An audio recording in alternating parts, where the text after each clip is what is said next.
Hello Tfishers! My name is Stefan Svanström and I'm called Tfish.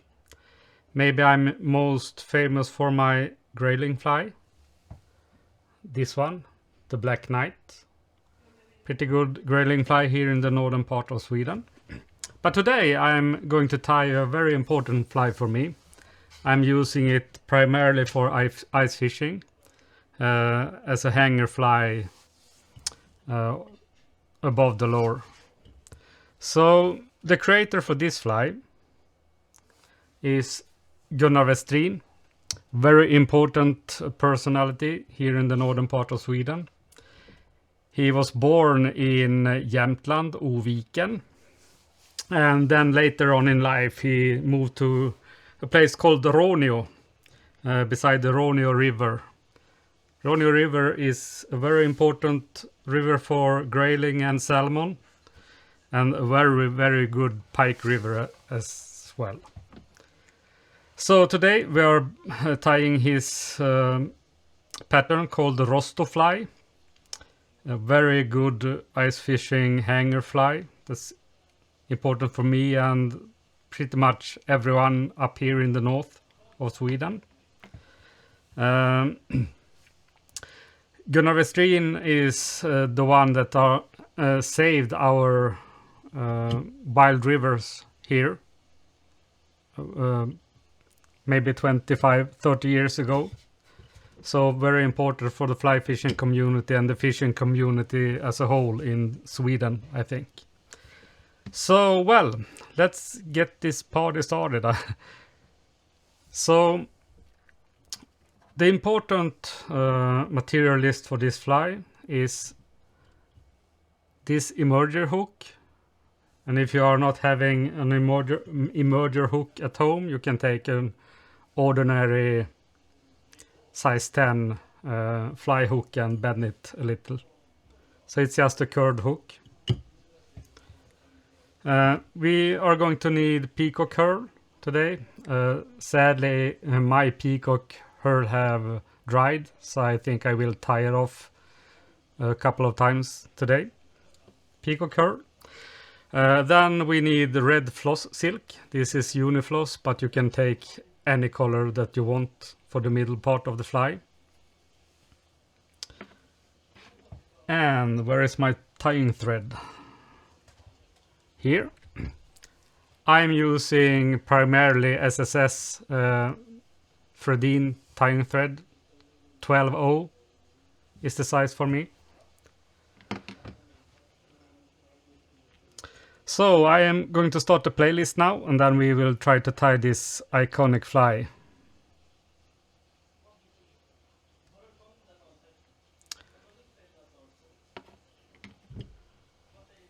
I hope it's in focus now. I have had some problems with the stuff not in focus today. So I think it's the second time I'm tying this fly today.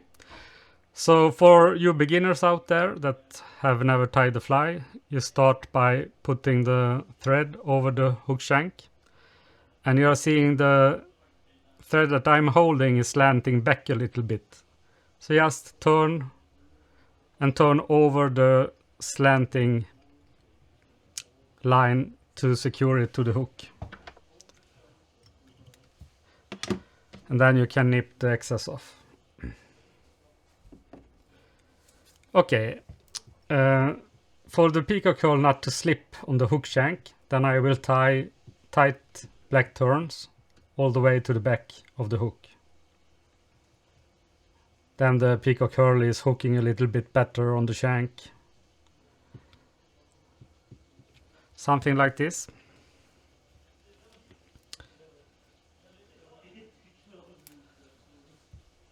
Now I hope I picked a pretty healthy peacock herl so that I'm not tying it off as easily.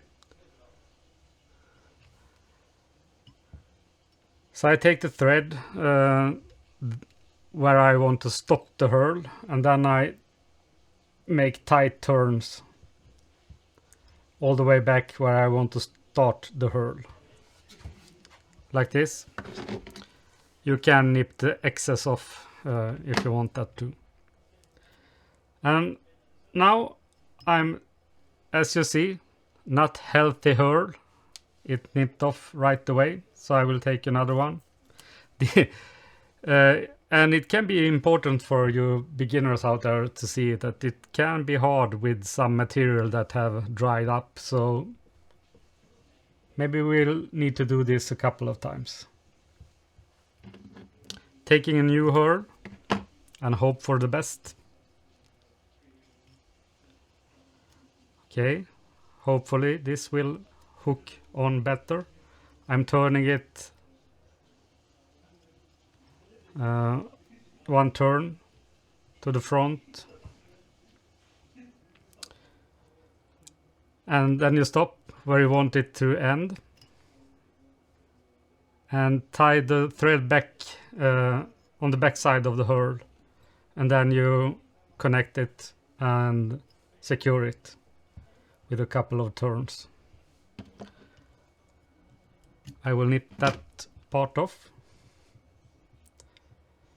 and tying it the thread to the half of the hook shank. Then I will take some floss silk, this red stuff,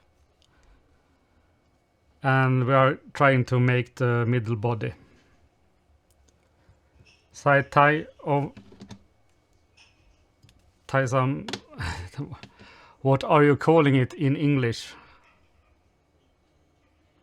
Fastening the floss silk. It will be a lot of Swinglish on these videos from the start.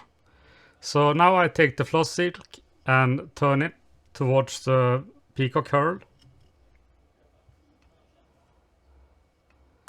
And now you need to decide how thick the middle body that you want.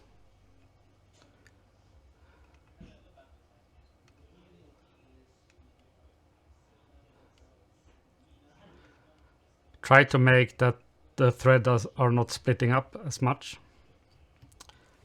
Okay, now I am happy with the middle body, and you see that I take the thread and put it behind the red floss and secure it to the hook shank. Then you can nip the excess off.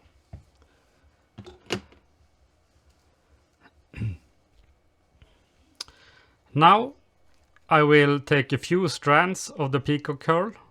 I prefer like 3 in the front of the fly. So I will take 3 peacock hurls.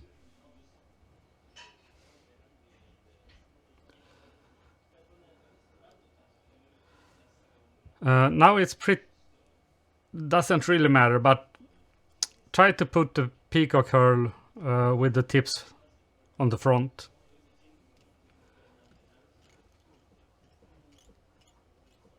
Then secure it to the hook shank.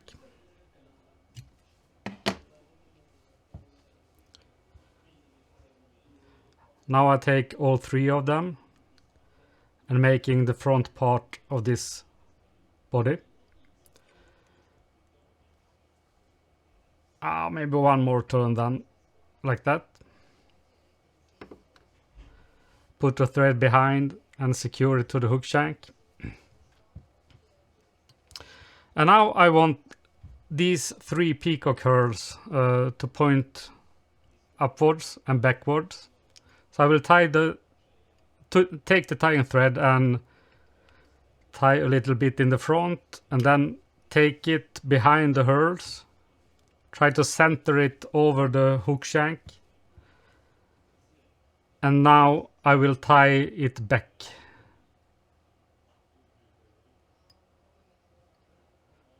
Like this. I want the 3 strands to point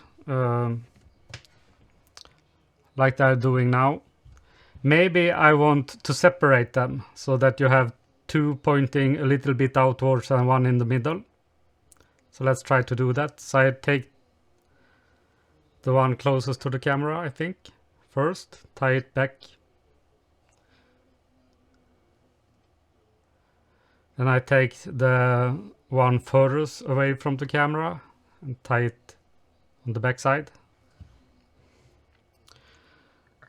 I hope you see on the camera from the top that they are separating now a bit. Then I will start making the head of the fly.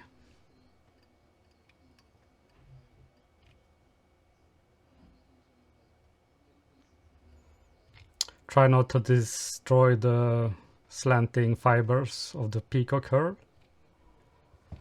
Something like this. And to tie it off, I see a red strand sticking out there. To tie it off, I will take my finger, put it against the thread. I am calling this the whip finger. So I'm taking it, you see, I'm putting it over the finger and then do a turn and then over the hook shank.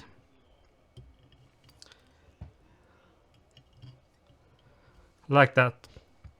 So that's a secure point, like a whip finisher, but not as strong. So you need to remember that.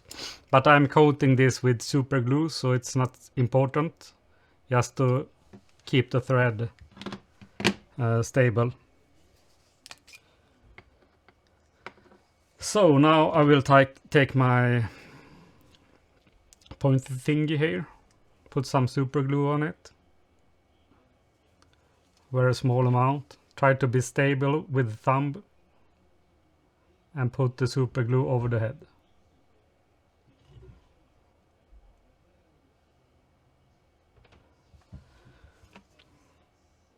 I have sadly starting to shaking more and more as I'm getting older, so it's pretty important for me to use the thumb as a reference. Like that. Now we can wait a few seconds for it to dry. What you can do meantime, you can take these strands. Now you need to cut them. And there you go.